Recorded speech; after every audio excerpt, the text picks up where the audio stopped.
Live from our 7 Tasmania studios, your nightly news with Tom Johnson begins now. Tasmania has joined Queensland and Western Australia in reserving the right to close its borders even when an 80% vaccination rate is reached. Liberal Minister Michael Ferguson is maintaining the state government is sticking to the national plan, despite saying borders to high-risk areas will only open once every eligible Tasmanian has had the chance to be vaccinated.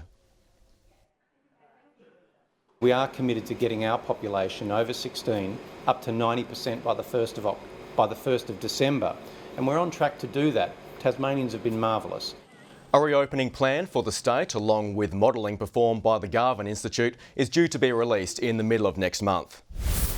The Spirit of Tasmania will set sail tonight after gaining approval from Public Health. Sailings had been postponed for the last 2 nights after a COVID-positive contractor worked on board the ships earlier this week. To ensure affected passengers can resume travel and freight deliveries can be made, there will be an extra day trip in each direction tomorrow. The company has apologised to its customers, refunding their fares. Eastern states continue to grapple with Delta outbreaks. New South Wales recorded another 946 cases and 9 deaths. In Victoria, there were 2 deaths along with 779 positive results, as they announced a slight easing of physical activity and gathering restrictions from this Wednesday. The ACT also recorded 25 new cases. Fire has ripped through a Mayfield home overnight, causing $350,000 worth of damage. Authorities are pleading for smokers to take caution, with a cigarette butt the likely cause. Flames lit up the night sky, bursting out of this Mayfield home and soundtracked by crackling. Fire crews responding to the Traherne Street property just before 9 o'clock last night, taking an hour to get the blaze under control. Thankfully, all 6 occupants made it out, 1 with minor injuries. Don't want to see anybody hurt, so everybody was out of the structure, but unfortunately they've lost everything. Today, only a blackened shell remained. $350,000 worth of damage, with the house deemed a write-off. It went through 3/4 of the house. They kept it out of the back bedroom, but it's got heavy smoke and heat damage in there as well. Investigators combed through the rubble, finding the blaze was likely started by a cigarette butt on a couch. Whether it was deliberate, still unclear. I suspect, given the nature of it, that it may well be one of those ones that remains undetermined. It's the 4th fire in recent weeks in Launceston's northern suburbs. However, police are concerned by the spate of blazes. In this case, it's more a safety message in these circumstances than one where we'd be concerned about a pattern of behaviour. Pleading for smokers to properly put out their cigarettes. Investigations will continue. Josh Duggan, 7 Tasmania News. The government has blamed ballooning house prices and lack of stock for growing applicants on the social housing register. The latest human services data also revealing more vulnerable children are waiting longer to be seen by a caseworker.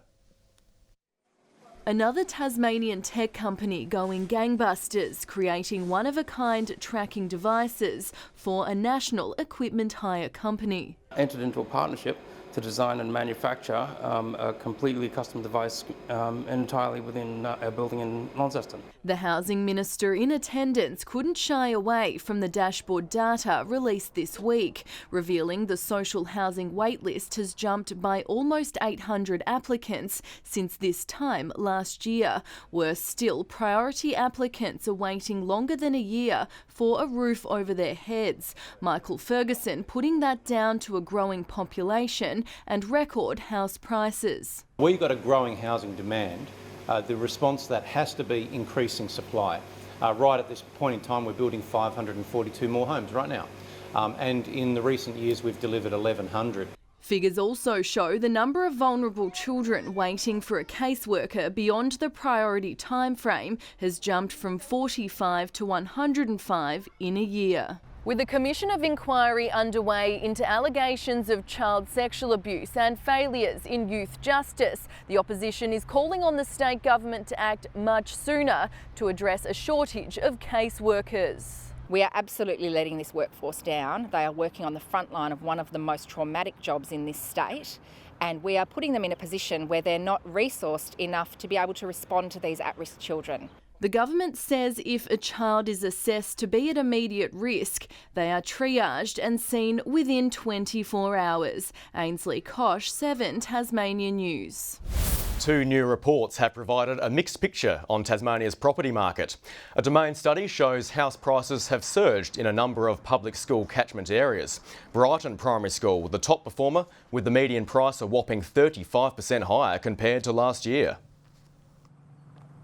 Anybody trying to get into the market or looking for affordable housing, any local would be finding it very hard to gain access to the market because it's been constant price growth. Meanwhile, renters are also facing tough conditions. PropTrack's rental report shows new listings in Hobart fell by nearly 10% in August. Regional areas also recording a 13.6% fall. After a stellar season, King Island's Stuart McSwain has already started plotting the next stage of his career. While focused on the middle distance events over the next few years, the runner is also considering moving into marathons. It's been a big 12 months for the King of King Island. From smashing national records to challenging some of the best athletes on the planet, Stuart McSwain's stature continues to grow. Currently quarantining in Melbourne, he's pleased with his season. I'm hoping I can keep chipping away each year and slowly get closer to the top. I think it was a step up from 2020, so I think overall I'm happy with the season. McSwain opening up to American athletics podcast Let'sRun.com.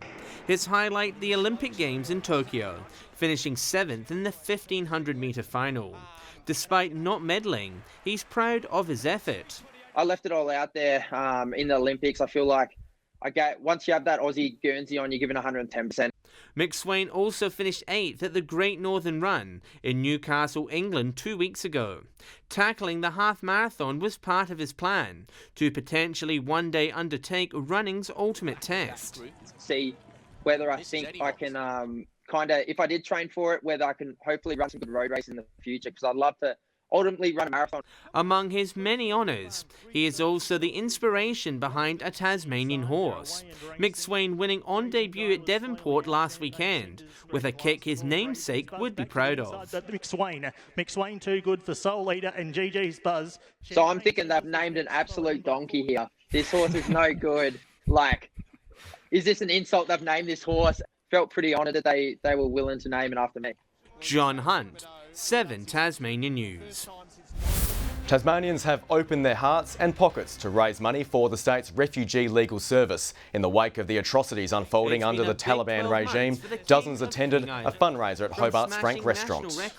We need to, as a community, give back, do a little bit for what's going on in Afghanistan at the moment, but mainly to show support for the Afghan community that's within Hobart. Good evening. It was 14 degrees today in Hobart and Launceston, Burnie reaching 13 and a top of 12 for Devonport.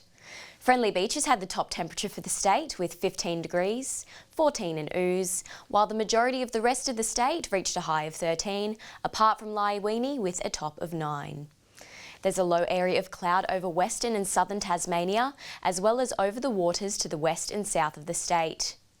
And for the rest of Australia, cloud extends over the southern ocean and the Tasman Sea, while the frontal cloud band extends from the southern Queensland to northern New Zealand. Tomorrow a high is centred over the southern Tasman Sea, while a low lies over the head of the Bight and extends a trough into South Australia and eastern WA. To the coastal waters, northeast to northwest winds will reach up to 20 knots, with swell increasing up to 3 metres in the west and south. A frost warning is current for the northwest coast, central north, northeast, Midlands, Upper Derwent Valley and southeast districts, and a road weather alert has been issued for the Central Plateau, Midlands and Upper Derwent Valley for icy roads. Looking at tomorrow's forecast, a warmer day for Hobart with a top of 18, partly cloudy for Dover and Ouse, 16 and partly cloudy in Launceston with similar conditions for Devonport and Scottsdale, a top of 14 in Burnie, 15 for Strahan and Stanley reaching 16 degrees, and Swansea partly cloudy with some morning frost in St Helens and Ross. Now to the 3-day forecast. Tuesday will be fine conditions for most of the state. Wednesday will see showers extending statewide, and the showers will continue across the state on Thursday. Australia-wide, Melbourne will be mostly sunny tomorrow with a top of 20, 19 and partly cloudy for Sydney, and similar conditions in Brisbane reaching 22 degrees. And it's currently partly cloudy in Hobart and 10 there, 9 and clear in Launceston and Devonport.